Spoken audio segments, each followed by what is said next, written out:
18 tahun disadarkan bahwa hidup tidak hanya untuk dijalani, tapi juga untuk diperjuangkan dan dinikmati.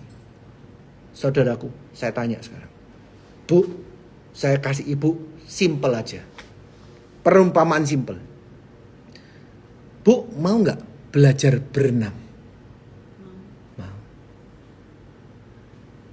Kalau ibu belajar berenang, terus hari ini ibu ngalami kesulitan, ya, coba kelelep terus. Lama-lama mungkin ada takutnya ya. Ada traumanya Bu ya. Ada malasnya. Aduh gak usah wis, memang angel gak segampang itu. Betul ya Bu ya. Tapi coba tebak. Kalau saya bilang gini. Bu, ibu belajar berenang. Kalau ibu sudah bisa berenang, saya kasih ibu uang cash 1 miliar. Mau gak Bu? Kalau kelelep belajar terus atau berhenti Bu? Belajar terus. Kenapa mau belajar terus? Karena dapat 1 M. Pokoknya ibu bisa berenang tak bayar 1 miliar. Masih minum air kolam tak minum Pak airnya Pak. Asal dapat 1 miliar. Betul? Kalau kurang 5 M. Saya kasih 5 miliar. Kalau ibu benar-benar bisa berenang, kira-kira ibu bakal belajar rajin gak? Tiap hari gak sejam, 8 jam belajarnya. Betul? Demi uang 5 M, betul Pak ya? Bahkan Bapak di sebelahnya Bapak akan dukung. Ayo Dek, ayo. Pak aku kesel Pak, ojo kesel sih. Ayo cepat tangan iso.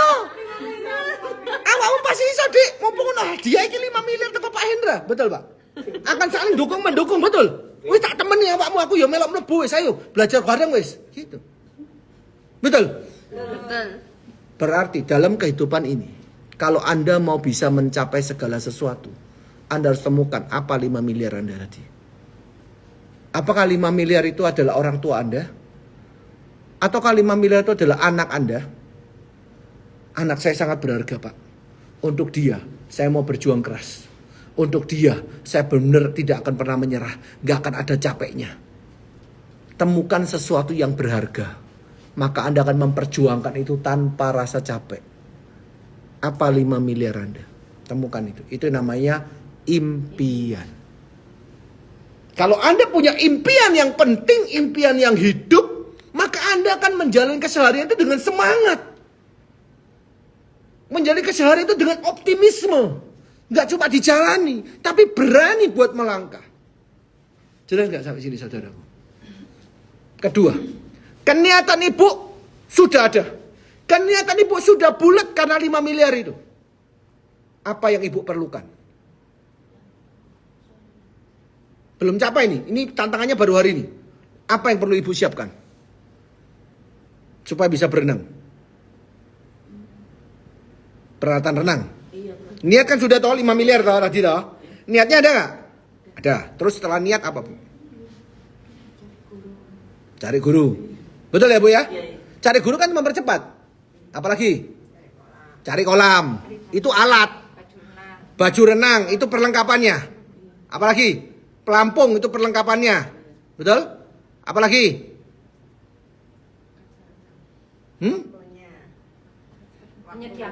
Menyediakan waktunya. Betul? Bagus, benar. Apalagi? Menyediakan uangnya. Ya kan? Bisa loh gratis.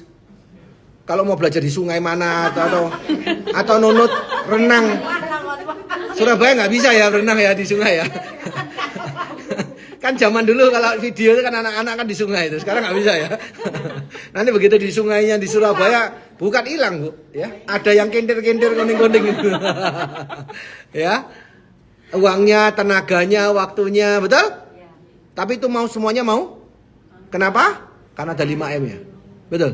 Sudah ada 3 hal yang kita sampaikan tadi. Yang pertama adalah butuh mentor. Butuh pelatih. Yang kedua butuh kolam renang. Butuh alat. Yang ketiga butuh perlengkapan. Betul? Betul? Betul. Sama. Kesuksesan kita butuh ini. Butuh perlengkapan. Ya, itu di luar niat ya. Tadi kan ada niat toh? Kalau niat sudah harus ada. Jadi kalau ibu nomor 1 pasti niat tuh. Kalau ibu sudah ketemu niat, di luar niat masih ada 3 nih. Mentor, alat, dan perlengkapan. Maka yang pertama, Anda perlu cari perlengkapan. Alat-alat bantu yang bisa bantu Anda bisa berenang. Alat bantunya itu apa? Yang kita lakukan sekarang. Ini namanya mentoring. Persiapan supaya Anda siap buat berjuang. Sharing seperti ini. Sharing pola pikir, sharing pengalaman, sharing mental. Supaya apa? Supaya Anda siap untuk berproses. Siap untuk presentasi 1 minggu ke depan. Betul? Perlengkapan seperti seminar-seminar hari ini penting. Untuk memintarkan kita, untuk belajar pengalaman, untuk menyiapkan mental kita. Itu penting sekali. Jadi lakukan persiapan-persiapannya. Beli produk penting nggak? Penting. Belajar produk penting nggak? Penting. Niati, perlengkapannya dipersiapkan semua. Kedua, butuh alat. Tuh sekarang ada di depan Anda ada alatnya. Orang sukses pasti butuh alat. Anda mau ke Jakarta hari ini, ya tadi Bu Edi juga jelasin. Jalan kaki bisa. Sepedaan bisa. Sepeda motoran bisa lebih cepat lagi. Mobil bisa. Kereta bisa. Pesawat paling cocok apa? Pesawat. Karena itu jangan hari ini kita berjuang untuk mau sukses, tapi kita jalan kaki, saudaraku. Itu yang bikin suksesnya lama. Naik pesawat, kerjasama dengan maskapai. Dan hari ini saya tawarkan Anda satu alat. Yaitu maskapai penerbangan tadi. Mau nggak Anda bekerja sama dengan saya untuk mewujudkan impian kita bersama? Karena Anda butuh alat.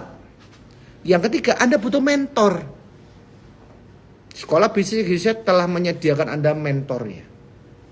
Anda tinggal ikuti caranya. Tapi kalau pelatih renangnya udah siap di pinggir lapang, di pinggir kolam, Andanya nggak datang, bisa nggak? Anda sendiri yang harus datang ke kolam itu.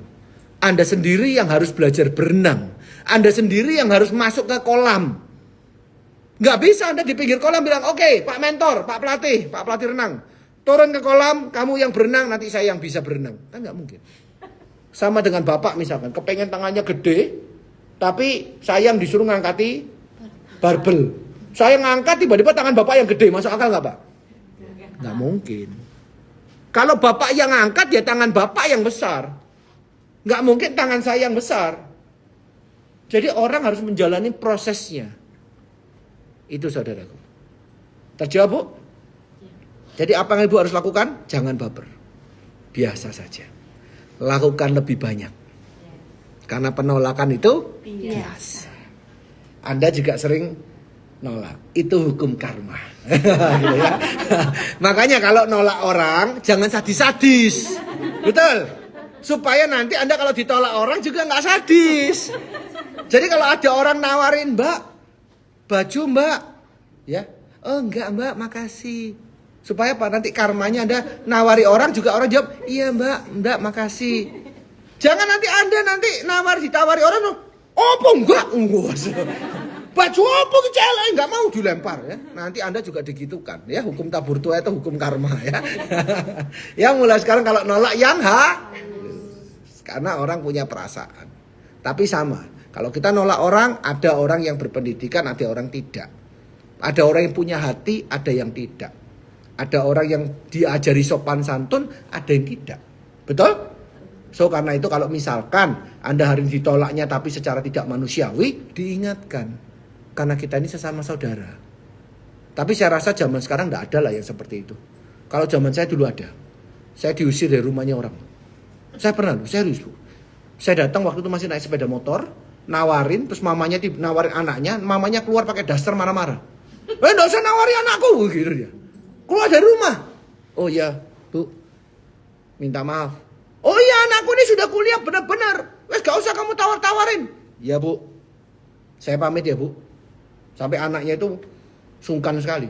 Tapi diantar ngomel-ngomel sampai depan rumahnya dia, terus saya bilang, Bu, saya minta maaf. Kalau saya mengganggu Ibu, saya minta maaf. Saya bukan secara sengaja mau mengganggu Ibu. Cuma minta maaf ya Bu ya. Minta maaf. Kalau boleh saya sharing. Kalau bisa saya ini cuma anak muda yang mencoba buat berjuang untuk dapat masa depan. Kalau Ibu tidak mau juga tidak apa-apa. Tapi kalau Ibu ngomongnya sampai sekasar itu tuh minta maaf. Minta maaf ya Bu ya. Semestinya nggak boleh Bu. Karena saya ini seumuran sama anaknya Ibu. Saya kan juga anaknya orang lain. Kalau anaknya ibu digitukan gimana? Bukan urusan saya, kamu yang kesini tidak tahu aturan. Saya minta maaf, Bu. Saya tinggal ya, Bu ya. Saya minta maaf, semoga ibu tidak sakit hati. Saya tidak apa-apa kok, Bu. Saya pulang. Cuma saya mengingatkan. Saya cuma sharing aja. Saya cuma anak muda yang kepengen kehidupannya lebih baik. Udah itu aja, Bu. Ya Bu, saya pamit. Ya udah, pulang. 2 hari kemudian, anaknya telepon.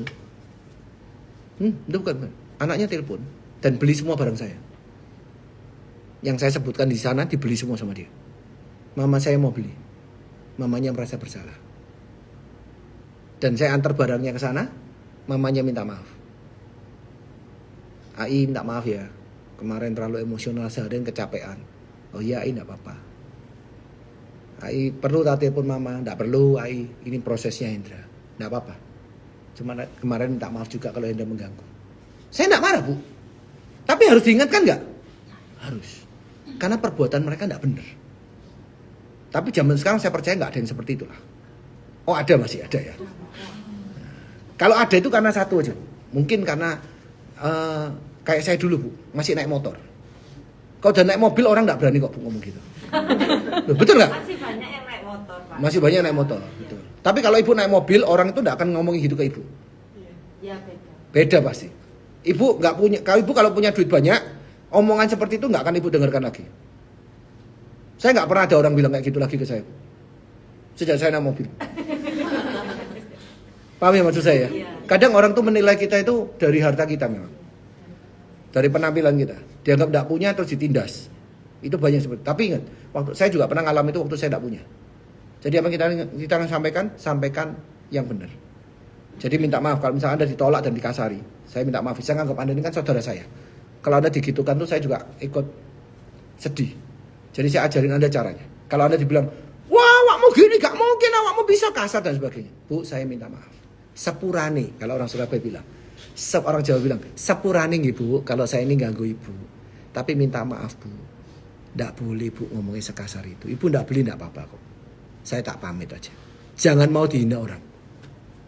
Saya ulang lagi ya, jangan mau dihina orang.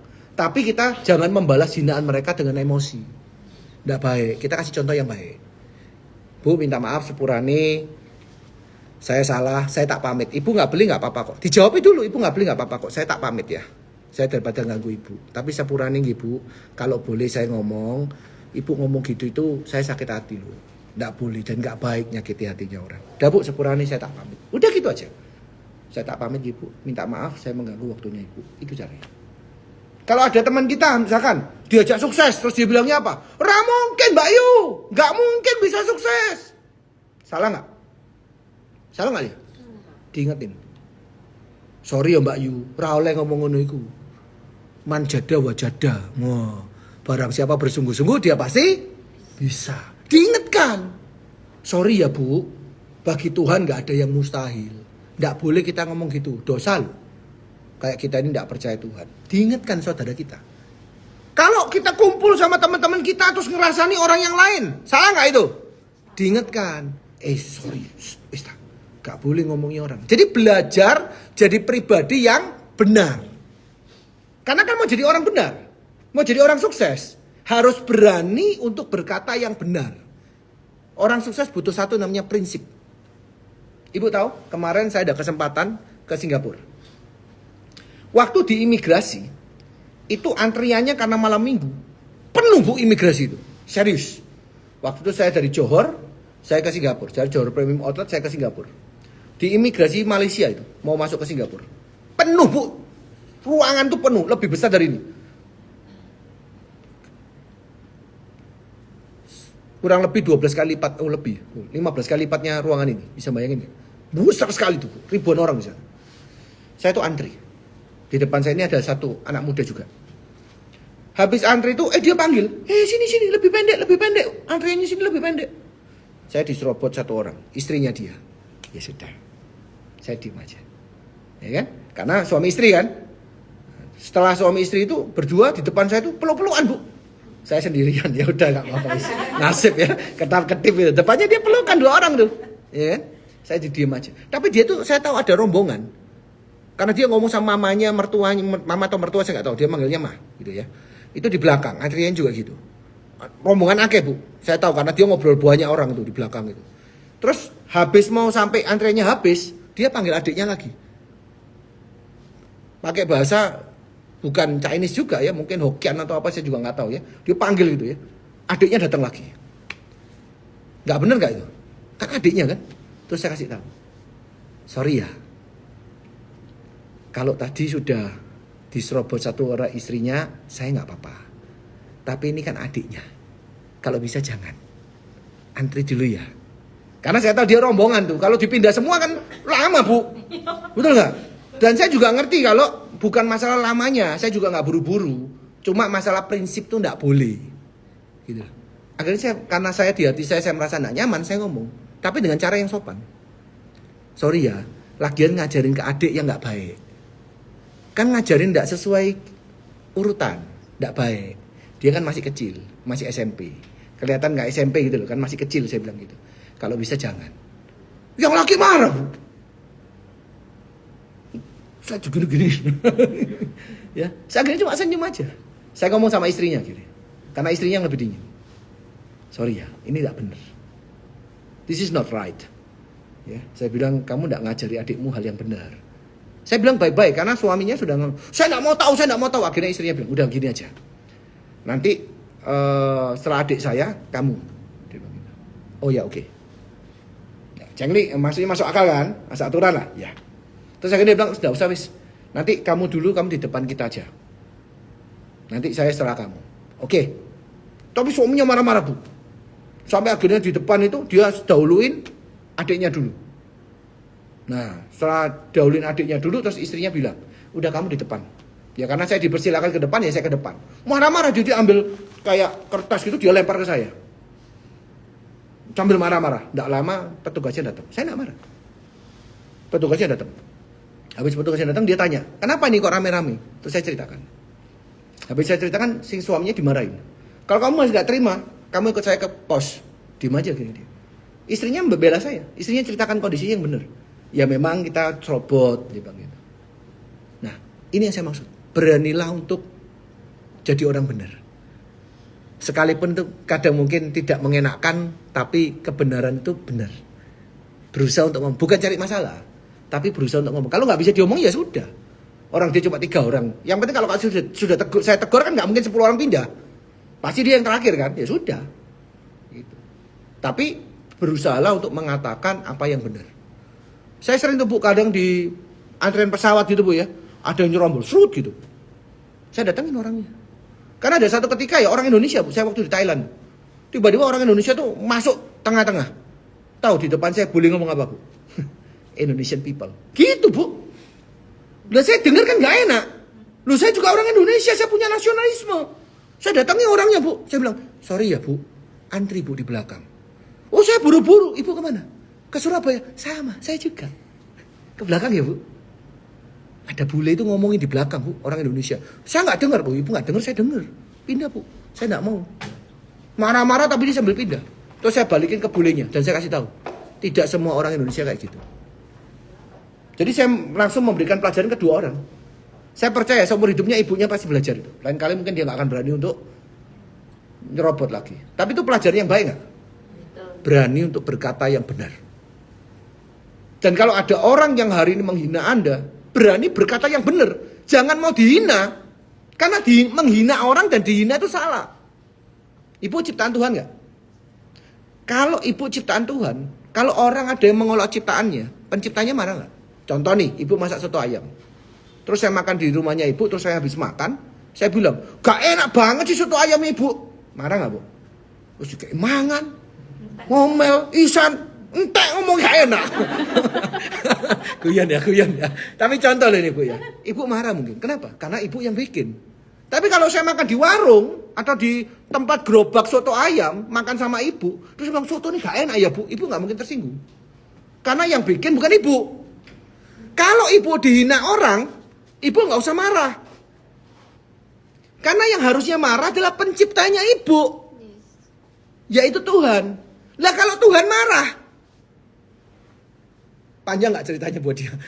Betul? karena itu kita ingatkan kalau dia menghina Anda. Bu, enggak boleh. Saya ini ciptaan Tuhan. Ibu udah boleh menghina saya kayak gitu. Tapi minta maaf ya Bu ya, saya cuma mengingatkan aja. Gitu caranya. Saya melihat saudara saya dihina, saya nggak akan diem aja Bu. Saya akan ngomong Ibu. Siapapun itu ya. Kenapa? Karena dia ciptaan Tuhan. Bukan cari masalah. Tapi kita berusaha untuk menjadi orang yang benar. Benar tetap benar, salah tetap salah. Hidup harus punya prinsip. Kalau mau hidup jadi orang benar, ya jadi orang benar. Jangan ngambil uangnya orang. Jangan ngambil yang bukan hakmu. Karena abu-abu itu enggak bisa. Mau hitam-hitam, mau putih-putih. Titik. Kan enggak mungkin. Saya ini orang jujur. Kecuali pas lagi kurang. Loh ya namanya bukan jujur. Betul enggak? Aku berkelebihan Pak. Enggak pernah Pak. Saya itu ngambil. Enggak pernah. Tapi karena saya lagi kekurangan ya tak ambil handphone orang. Nah namanya enggak jujur. Jadi kalau mau jadi orang jujur ya jujur. Mau enggak jujur ya enggak jujur. Pilih salah satu. Nah di bisnis ini bisnis putih. Bisnis kejujuran. Bisnis yang pure bisnis. Jadi nggak bisa Anda ngambil haknya orang yang bukan haknya milik Anda. Ada aturannya semua. Ya kita kalau mau sukses ikuti aturannya. Saya percayanya itu. Dan kalau sudah buat keputusan mau sukses, titik. Lakukan aja. Konsisten aja. Maka Anda pasti sukses. Setiap kali mau berjuang, setelah saya berjuang, evaluasi. Belajar lagi. Upgrade. Ulangi lagi. Kalau gitu terus kita pasti bisa. Bisa. Jadi yang Ibu harus lakukan adalah konsisten. Tawari lebih banyak orang. Oke? Ada lagi? Yes. Kalau pas demo KK Levers itu saya ngalamin 2 kali demo itu gagal Pak Hen.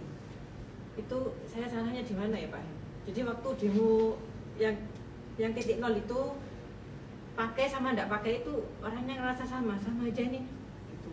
Terus yang kedua demo kelenturan. Orangnya emang sudah lentur, jadi waktu enggak pakai dia pakai pun ya sama. Lentur, iya. Gimana Pak En caranya supaya saya tidak salah lagi? Oke. Kalau demo kelenturan itu saya juga mengalami hal yang sama. Untuk orang yang lentur badannya, dia tuh olahraga sering yang senam gitu ya, apalagi yang balet, yang tekuk-tekuk yoga gitu ya. Oh itu kalau gini Bu, bisa jauh banget Bu. Dan sudah lentur sudah, kita nggak bisa ngomong. Tapi demonya ada banyak. Coba dibuat treadmill. Nah itu. Kalau dibuat treadmill kelihatan tuh. Treadmill 30 menit capek, jalan 30 menit capek. Kalau pakai KK Levers ini sampai sejam enggak capek. Bedanya napasnya lebih terasa. Saya pakai KK Levers enggak terasa apa-apa. Saya pakai KK Levers enggak terasa apa-apa. Tapi kalau saya bikin saya buat aktivitas terasa sekali. Saya ngomong sama orang apa adanya. Saya pakai ini kan sudah lama. Dari tahun 2009. Berarti udah berapa tahun tuh? 14 tahun. 14 tahun pakai. Waktu saya 14 tahun yang lalu pertama kali pakai juga nggak terasa apa-apa. Saya cerita ke orang apa adanya, saya nggak terasa apa-apa. Tapi kalau dibuat olahraga baru terasa. Kenapa? Mungkin karena saya masih muda, saya nggak ada masalah penyakit. Akhirnya ketika saya pakai, saya juga nggak terasa apa-apa. Tapi kalau dipakai orang yang usia atau aktivitasnya tinggi atau punya penyakit, langsung terasa. Kecetet di pinggang, di punggung, pakai KK Levers, sakitnya hilang. Itu banyak, nggak 1-2. Orang stroke, jalannya yang pelan, dikasih KK Levers, jalannya langsung lebih cepat. Nggak 1-2, banyak. Trigger finger, Pak Kimsan itu kan trigger finger. Kalau sudah nutup, nggak bisa, kalau sudah buka dia nggak bisa tutup. Harus diberdirikan begini. Begitu pula kalau sudah tutup. Nah, kalau sudah tutup begini, nah dia ketinggalan, harus ditekan begini lagi. Itu namanya trigger finger. Ketika pakai KK Levers, dia sudah langsung bisa begini 3 hari. Yang itu bukan 1-2, banyak. Jadi gitu. Jadi kalau demonya nggak bisa untuk sebagian orang iya. Saya punya tim juga gitu. Ada yang demo laki-laki yang besar sekali, otaknya gede, tinggi besar. Ya, disebutannya Bu Evi. Waktu itu kita kemana itu? Korea ya? Korea kayak. Bangkok. Suaminya Iya, Flo. Waktu di Wahin itu. Bangkok, Wahin itu. Gede banget tuh orangnya.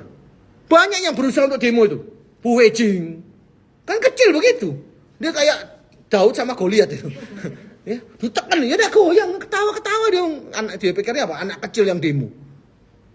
Bu Evi, ya. Ada lagi beberapa orang yang kurus-kurus. Aduh, saya nggak bisa. Pak Indra gitu akhirnya ya. Jadi ketika saya tekan, saya pun juga harus ekstra effort. Kenapa? Karena orangnya gede badannya memang. Tuakan baru dia lembung. Setelah itu pakai kaki level, tuakan nggak akan bisa lembung. Lawannya aja Bu, yang mungkin terlalu strong, terlalu beda.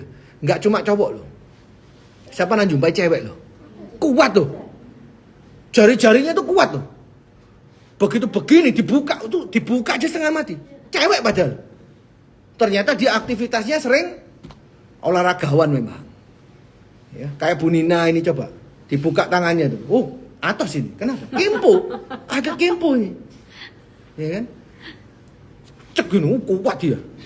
Ya. Jadi cari lawan yang sepadan. Ya. Tapi kalau pakai ini jelas. Ini kan ada ilmiahnya. Jadi bukan cuma sekedar kalau. Yang merasakan manfaatnya beda. Dicek di lab aja kelihatan.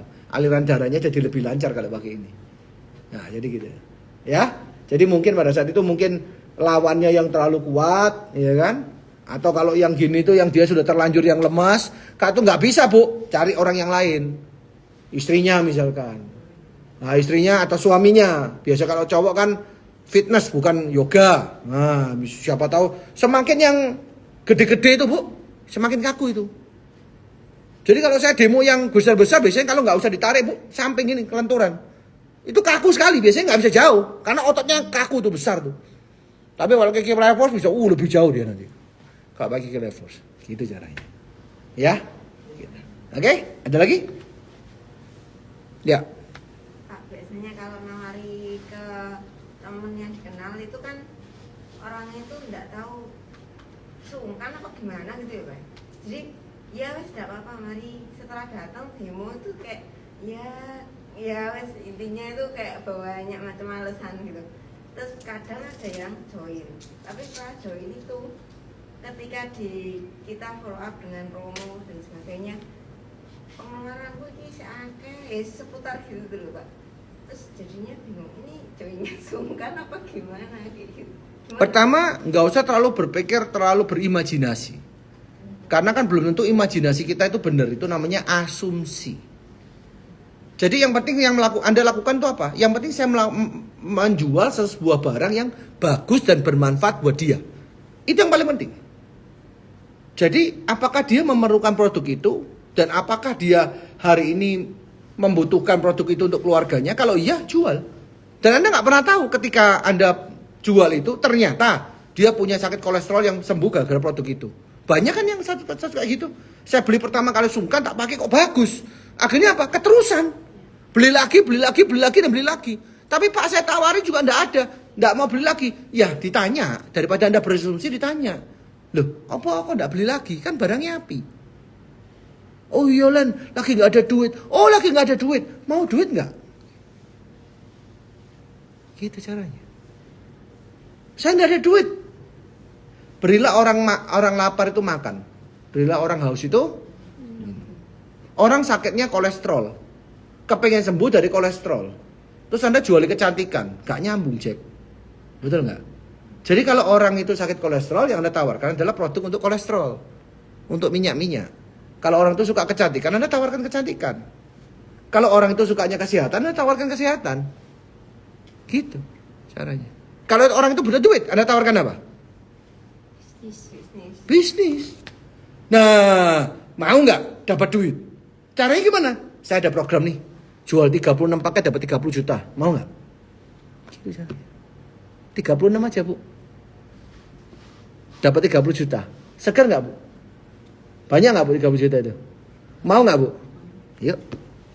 36 aja loh, Bu. 36 paket aja. Dapat 30 juta. Nggak ngerti caranya? Tak ajarin. Nggak ngerti produk knowledge-nya? Saya ajarin. Nggak pintar ngomong? Mau nggak pintar ngomong? Mau nggak? Tak ajarin. Nggak pintar dodolan? Mau nggak jadi pintar dodolan? Tak ajarin. Gitu caranya. Ngepot. Mau nggak repot lagi nggak? Mau nggak repot lagi? Tak ajarin. Question are the answer.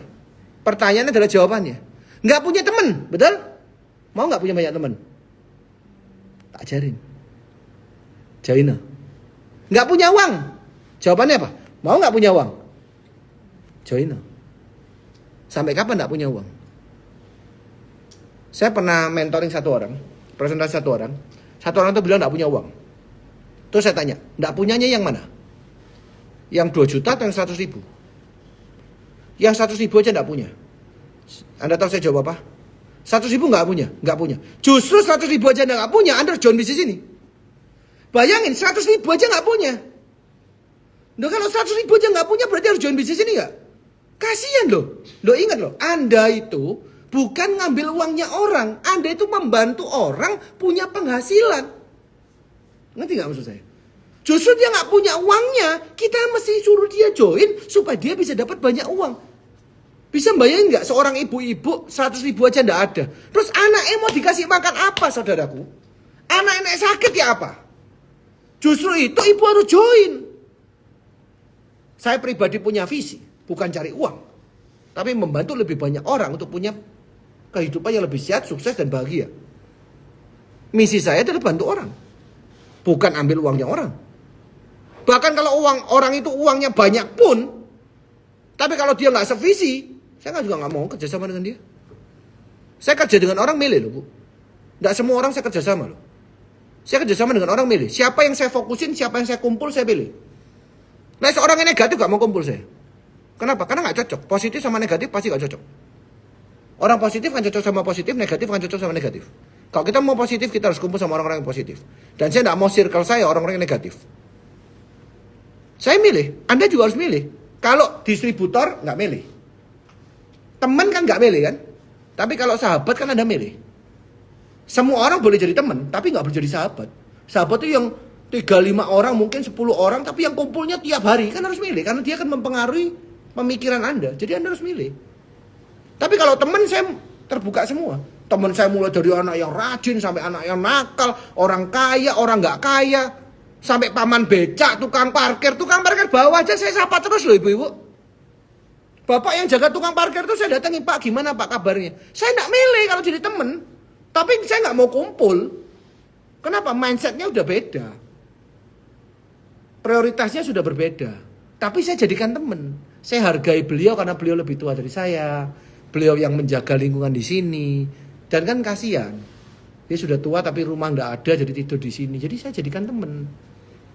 Orang yang jual pangsit di sini saya tahu namanya. Agus. Saya ajak guyon kadang. Gus, wis entek gorong. Saya temen nggak milih, Bu. Tapi kalau sahabat saya milih. Sama. Distributor saya nggak milih, semua boleh datang. Tapi kalau leader yang saya fokusin saya milih. Harus mereka yang positif. Harus mereka yang optimis. Harus mereka yang hari ini yang hatinya baik. Saya nggak mau kalau orang itu mata duitan terus saya jadikan circle saya pasti nggak mau. Kenapa? Karena tujuan saya bukan untuk duit. Tujuan saya sudah untuk bantu orang. Jadi kalau orang itu tujuannya hanya untuk duit aja, tidak akan saya fokusin ya. Paham ya Bu ya? Jadi gitu Bu Leni. Ya, jadi kalau alasan selalu benar. Tapi ya gitu, question are the answer. Tapi kalau saya dibilang dia nggak punya uang, justru dia nggak punya uang, dia harus jalankan di sini. Bayangkan keluarganya gimana kalau dia terus nggak punya uang. Dan betapa bahagianya kita ketika kita bisa melihat orang yang kita bina ya, murid kita ya, bisa kehidupannya lebih baik. Happy-nya luar biasa. Murid saya dulu yang dari nggak punya, mentornya Bu Leni, Bu Fecing tuh. Dulu rumahnya rumah gubuk tuh, kontrakan, lembab, di lingkungan yang kurang bagus. Rumahnya dia kontrakan, bukan rumahnya dia. Kontraknya dia itu satu gang kecil. Sepeda motor masuk gitu aja sudah orang nggak bisa lewat, harus miring-miring begini. Karena rumahnya kecil. Dan jalan raya lebih tinggi daripada rumahnya dia. Jadi kalau hujan airnya masuk. Plafonnya lembab, nggak sehat banget. Toiletnya kotor atau jorok. Itu dulu kontrakannya dia. Tapi begitu jalankan bisnis keke, hidupnya berubah. Penghasilan sekarang puluhan juta. Punya mobil, punya rumah, keliling dunia. Dan dari Bu Fecing bisa ketemu Bu Evi, bisa ketemu Bu Edi, bisa ketemu Anda semua. Gitu. Jadi ada orang-orang yang hidupnya berubah karena kita bahagianya luar biasa. Karena itu jangan cuma mikirin diri kita, pikir buat bantu orang. Kalau nawari produk kesehatan, karena kita kepingin orang itu lebih sehat. Nawari kecantikan karena kita kepingin orang itu lebih cantik. Nawari bisnis karena kita tahu orangnya supaya kehidupannya jadi lebih baik. Kalau niatan Anda tulus, orang akan merasakan ketulusan Anda. Tapi kalau niatannya Anda, supaya payu, omset, supaya saya bisa untung dari dia juga bisa merasakan. Tuh di matanya ada dolar itu. Kerasa. Makanya jangan modus. Fokus Anda cuma satu, fokus bantu orang aja. Bantu orang lebih sehat, cantik, sukses, bahagia. Maka Tuhan akan melebihkan, mengembalikan itu berpuluh kali lipat kepada Anda. Amin. Bisnis itu gitu. Saya percaya ini idealisme saya, tapi saya pegang sampai dengan detik hari ini. Percaya nggak percaya terserah, tapi ini yang saya jalani, itu yang saya alami. Dan terbukti kok, dengan fokus bantu orang, ternyata Tuhan bantu kita. Yes. Gitu. Ya, saya rasa sharing kita siang hari ini cukup ya. Nanti kita akan ambil lain waktu ya untuk sharing kembali. Nanti saya usahakan setiap kali Anda ada pertemuan ya, setelah saya pertemuan kumpul seperti ini. Nanti director yang akan tanya jawab supaya kita bisa belajar terus. Ya, karena saya percaya kalau kumpul seperti ini tambah lama kita pasti tambah meningkat, tambah upgrade. Ya, closing statement saya hari ini adalah seperti saya bawakan tadi di panggung. Dare to dream. Beranilah buat bermimpi. Karena sesungguhnya jika Anda percaya bahwa Tuhan itu ada, Anda harus percaya bahwa segala sesuatunya itu mungkin. Yes. Jadi percaya aja saudaraku, lakukan yang terbaik. Kalau Anda sudah niatannya tulus, Anda berjuang terus, ya, maka kehidupan Anda ke depan pasti mulus. Gitu ya. Semoga impian-impian Anda jadi kenyataan, dan ingat tidak ada yang tidak mungkin. Kalau Anda siap untuk berjuang, karena kesuksesan itu milik mereka yang benar-benar menginginkannya. Ya, apakah Anda benar-benar menginginkannya? Yes. Ingin kehidupan yang lebih baik? Yes. Ingin impian Anda jadi kenyataan? Yes. Ingin ke tanah suci? Yes. Ya, yang masih naik motor? Mau kan naik mobil? Yes. Yang hari ini rumahnya masih kontrak, mau beli rumah baru? Yes. Yang rumahnya nggak bagus, pengen beli rumah yang lebih bagus? Yes. Segala sesuatu itu mungkin, nggak ada yang nggak mungkin. Tapi kita harus benar-benar menginginkannya. Ya, kalau kita sudah benar-benar menginginkannya dan kita kasih effort atau usaha yang besar, maka barang siapa yang bersungguh-sungguh, dia pasti bisa mendapatkannya. Saya Hendra Limantara, semoga apa yang saya sampaikan bisa menginspirasi Anda semua hari Minggu ini. Semangat terus untuk orang-orang yang dicintai, semangat terus untuk impian Anda, semangat terus untuk Indonesia dan untuk lingkungan Anda. Semoga apa yang saya bawakan bisa membawa api semangat yang membara untuk kehidupan Anda. Doa saya, semoga Anda semakin sehat, sukses, dan bahagia. Saya Hendra Limantara, salam hebat luar biasa. Bye-bye.